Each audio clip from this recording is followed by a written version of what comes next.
What's going on, everyone? This is Erik from Full Man MMA, and today I am joined by UFC lightweight and real estate mogul, Raging Al Iaquinta. Al, how are you doing? Now, real estate mogul, we're pushing it. I'm getting there. I'm learning a lot, but I wouldn't go as far as mogul. I try to surround myself with some moguls, and eventually, then yes. But I appreciate it. Thank you so much for having me. Of course. No, thanks for coming on. We'll get to that in just a second, but I know you were just on a pretty cool trip to the Republic of Georgia with some of your teammates. Tell me a little bit about that. How'd that come through? It was incredible. I was with Aljamain Sterling. We both went to the Republic of Georgia, Tbilisi, in the hometown of Merab, Dvalishvili. And let me tell you something. It was an incredible trip from like the time we woke up till the time we went to sleep at like 2:00 in the morning every night.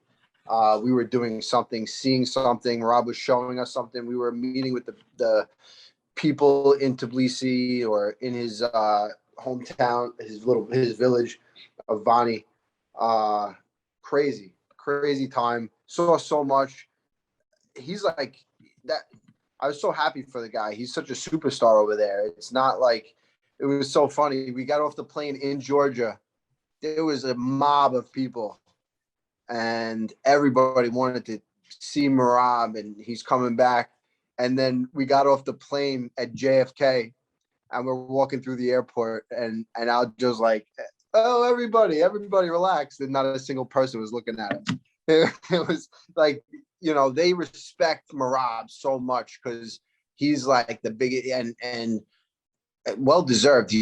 That's the kind of person you want to look up to. A lot of us, we look up to some weird people in this country. I think the Georgians got it right. That guy he's is what he said. He's like hardworking guy. He doesn't flash. He's not flashy. He's not, he's like a good-hearted guy that just works hard. And he's an absolute animal in the cage, but he's exact opposite outside of the cage. He's, he's the kind of guy that'll grab your bag from you if you're on a flight to a fight. If you're going to a fight, Merab has his bag on, and you try to take it.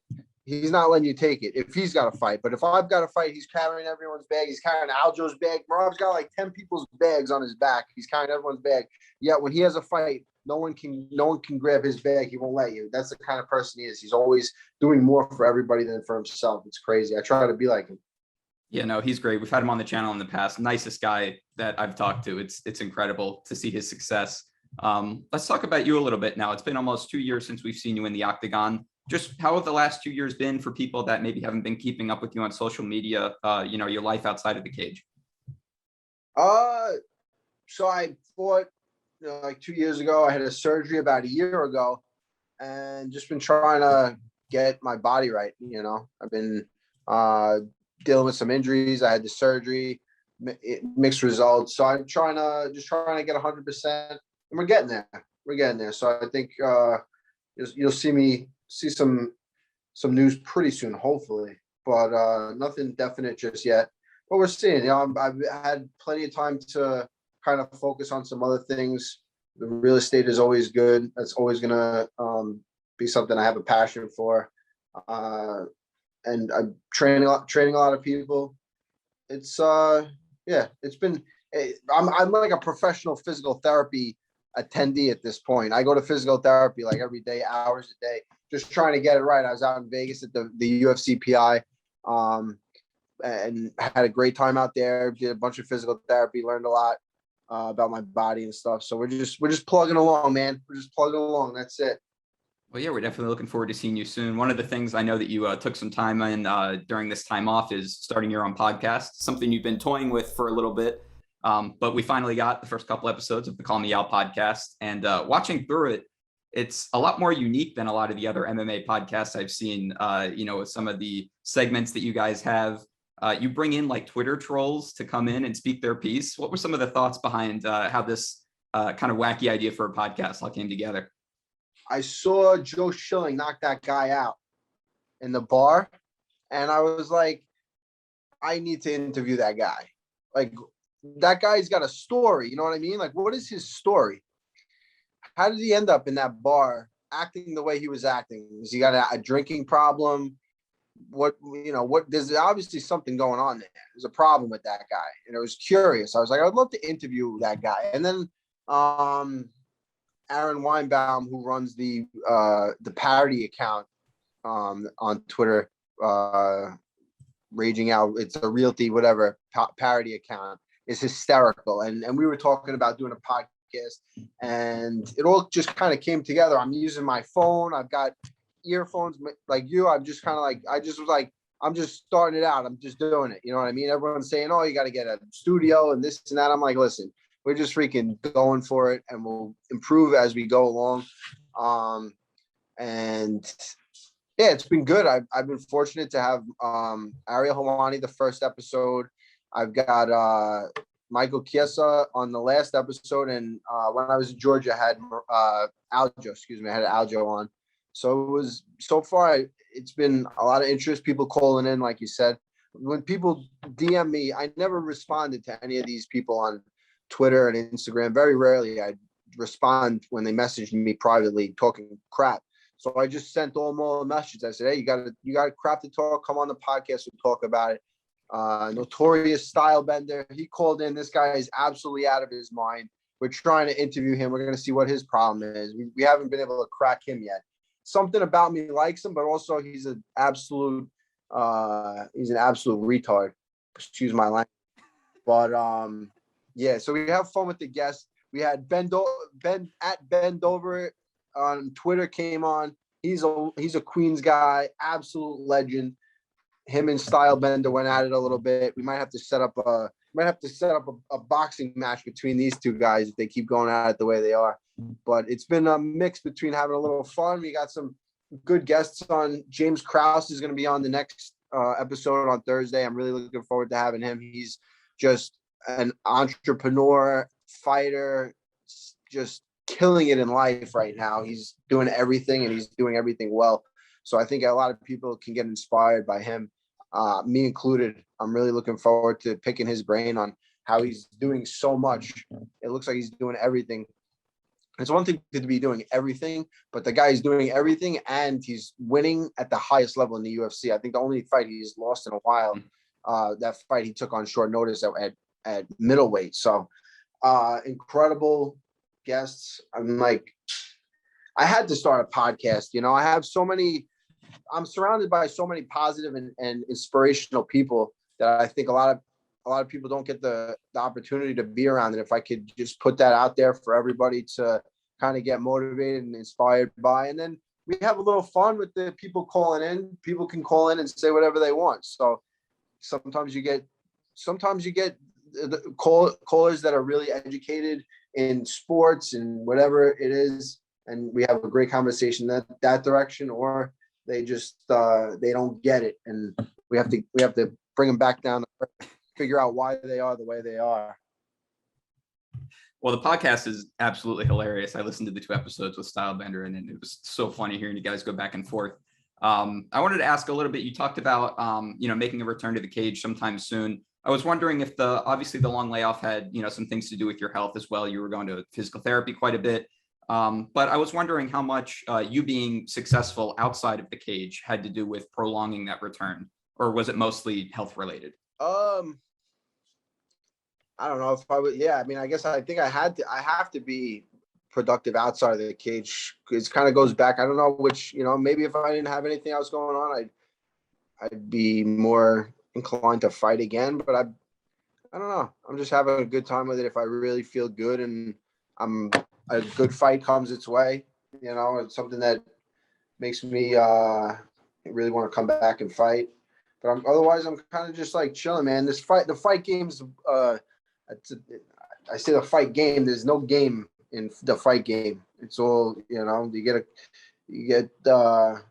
I always thought that you just fight, and then whatever was broken, you just fix. If you had to have surgery, you have surgery. If you heal, I think you just heal, or you get surgery, and then eventually you're going to be good. But a lot of these injuries, they can stick with you for a while, So it's definitely got to be worth it for me to fight. I'm not in the I'm not in the not in the mood to get hurt, you know. But you pay me enough money and you put someone out there that I want to hurt. I'm down to hurt somebody, you know. And I think yeah, I'm starting to feel good. So hopefully soon. That's good to hear. And, kind of on that topic, you've always been an advocate for fighter unionization and boosting fighter pay. And that's always a hot topic, but especially now with, we just had the John Jones situation, Francis Ngannou now in a similar boat. And of course, Dustin Poirier taking the money fight with McGregor instead of the lightweight title. I guess what's your take on all of these recent disputes surrounding fighter pay?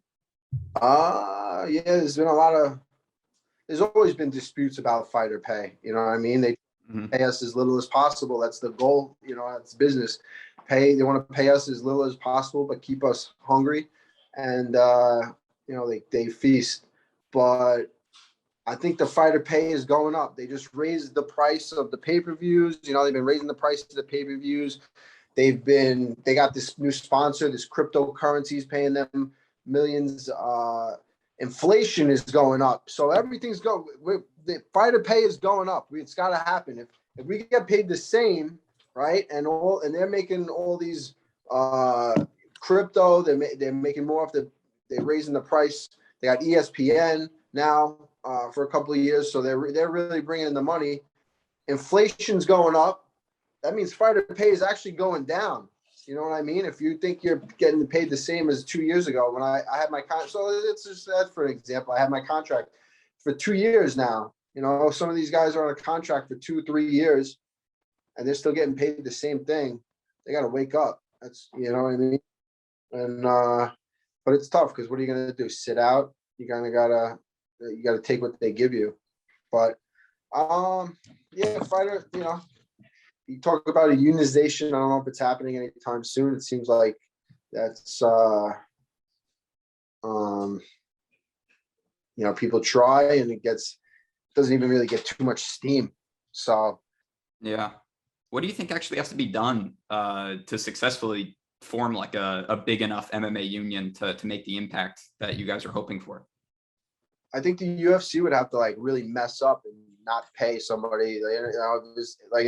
Francis Ngannou is a guy that can, Francis Ngannou, the heavyweight champion of the world, isn't getting paid what he thinks he should get paid. He's a guy that can kind of make a difference. You know what I mean? I think some of the champions, they can make a difference. And yeah, I don't know. It's the battle of time, really, since the beginning. That's what it is. Listen, it's better than doing a lot of things, fighting and getting paid, but is what we're getting paid fair compared. If you compare it to other sports, and then you compare it to what we're doing, and who's really, who's running the show. But we'll see. I don't see too much changing anytime soon. Yeah. Shifting gears a little bit, I wanted to talk about your teammate and close friend, Aljamain Sterling. It's looking like he's going to defend his title against Peter Yan again in late October, I believe, UFC 267. I think they're looking at it right now. What do you think that he has to do to successfully defend his title against Peter Yan? There's a few things. Little things that I think will make a big difference. I think the fight, and I it wasn't really going. It seemed as the fight went on, it was going more in Peter Yan's favor. But Aljo he was still in there, man. He was still in there, and I think he was not at his. He was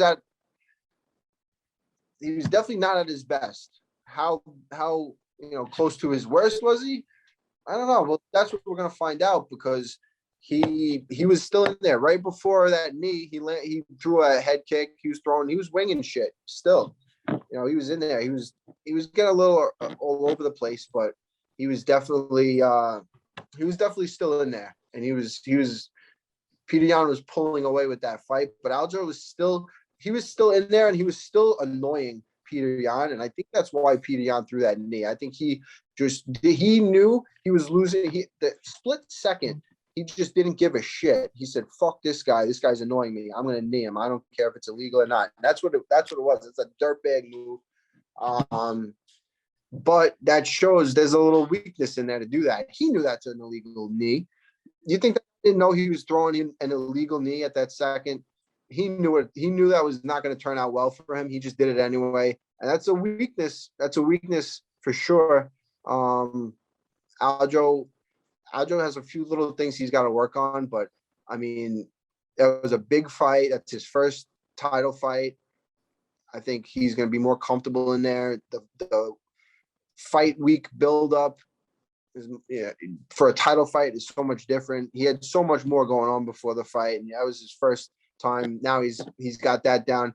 PDN really just gave him a little trial run. He was like, the last fight was a trial run, and I don't know how much different PDN's going to be in this fight, but I know Aljo's going to be a lot different, and he's going to come in with a different attitude. And now he's been there, and he knows exactly what he's got to do.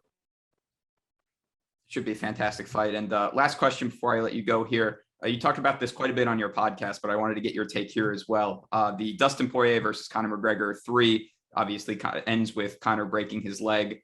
Conor said that it wasn't over after the fight. Do you really think that fight has to be run back again, or do you think Dustin Poirier should kind of move on from that rivalry? I mean, if I was Dustin and Dustin thinks he has his number, run it back as many times as you want. If he's getting paid 10 minutes, I forget what he got paid. He got paid a lot of money. And if you got someone's number, just keep freaking beating him. Now I think he's got his number. I think Conor is not he's not in his head, and I think he's impenetrable as far as the trash talk goes. Now he's talking crazy. He's talking about he's going down a deep hole, a dark hole. Doesn't really look too good, but I don't know. Guy's got a Lamborghini yacht. It's pretty sick, right? That was a pretty sick yacht, I gotta say. Pretty sick. I mean, but you really want to be talking about wives and deceased parents and stuff like that. People that can't defend those, you're gonna talk about or don't want. That's distasteful to me. But fucking guy's got a Lamborghini yacht, so what the hell? Fuck it. Say whatever you want at that point, I guess. That's the way we're going with this whole thing. So, yeah, run it back. Don't run it back. I think Dustin's looking good. He'll fight Oliveira. Guy's doing good for himself. Dustin did it. He's doing it right. So if he wants to take that rematch again, make money, I think he wins it again. Definitely. Well, Al, it was incredible having you on today. I can't thank you enough for doing this. We'll make sure to link the podcast in the description below. Please subscribe and listen. It's absolutely hilarious. You won't regret it at all. Al, thank you again. Anything else you want to plug, say to your fans before you head out? Call Me Out podcast, Thursdays at 6 p.m. Eastern. If you're looking to buy, sell, or rent a property anywhere in the continental United States, serious inquiries only at Instagram or Twitter, Al Iaquinta. Hey everyone, thanks for watching this video. If you like our content, be sure to subscribe to Full Man MMA. And while you're at it, make sure to hit the bell icon as well so you never miss an update from us.